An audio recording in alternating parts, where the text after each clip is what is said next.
Hello, my name's Stephen Venner. I'm a retired bishop, and 45 years ago I had the enormous fun and privilege of being Vicar of St John's. So your current vicar, Alistair, very kindly asked me if I'd like just to say a few words which he could put up on the website, and I'm delighted to do that. Seems a very long time ago. But I want to tell you about that time because I think there are some very interesting parallels between then and now.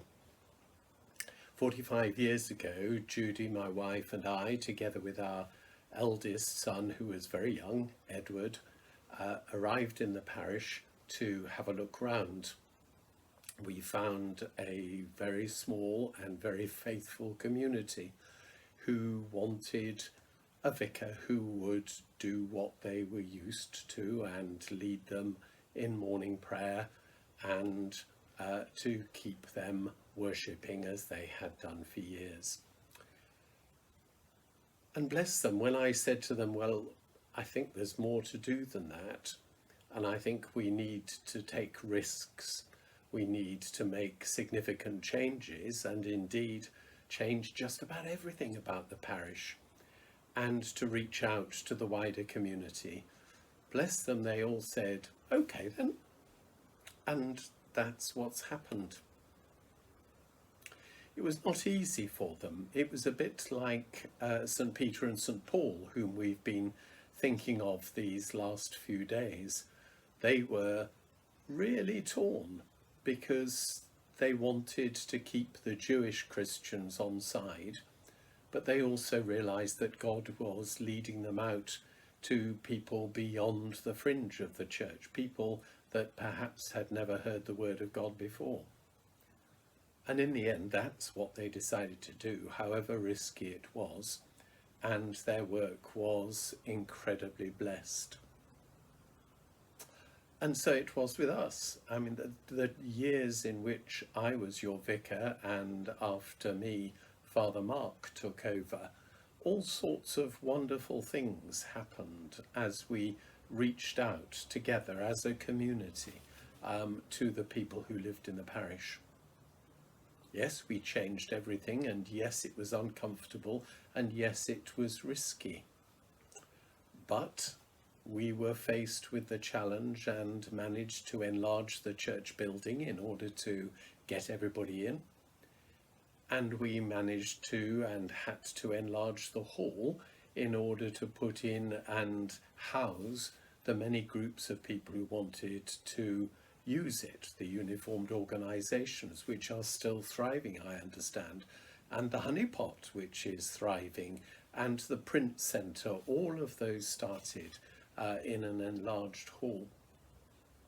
Interestingly, nearly all the money came from the generous giving of local people. And not only did they give significant sums to the church and to the hall projects, but when we did the church project, 10% of the money raised went to the church in the Sudan. And when we did the hall, 50% of the money that was raised went to the church in the Sudan. It was undeniably an exciting time, and a time of real growth and a time of real blessing. And I'm not pretending that 2020 in Trowbridge is the same as the mid-1970s. The world is, of course, very different. But you are faced with the same challenge. There is a great temptation as we come out of this time of the pandemic, this time of lockdown, to say, let's just go back to where we were. Let's just keep the show on the road. Let's just open our church buildings and our hall and get on with life. But I think the opportunities are there to do some exciting, fresh thinking, to do things in a new way, and perhaps to reach out, building on all that you've got, in order to draw others into the fellowship of the church. Yes, it's risky, of course it is, but human beings are exactly the same as they've been since the beginning of time. What people want is to feel loved and welcomed by God. What people want is to enjoy coming to church, to enjoy the things that go on in the hall, and above all, to enjoy God's presence amongst them. How you do that, I don't know. I don't live in Trowbridge any longer, and I'm not in the first flush of youth, as I'm sure some of you are. But 45 years ago, God richly blessed what you and I were able to do together in his name. And I know he will do the same. Under Alistair's leadership and with his guidance, and as members of the wider community in the diocese, all things are possible. And God will do wonderful things with you. I really look forward to hearing how you move forward into this new world. A time of fruitfulness, a time of growth for the sake of the church and for the sake of God's people.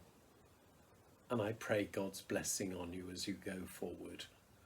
And I shall be with you in spirit every inch of the way.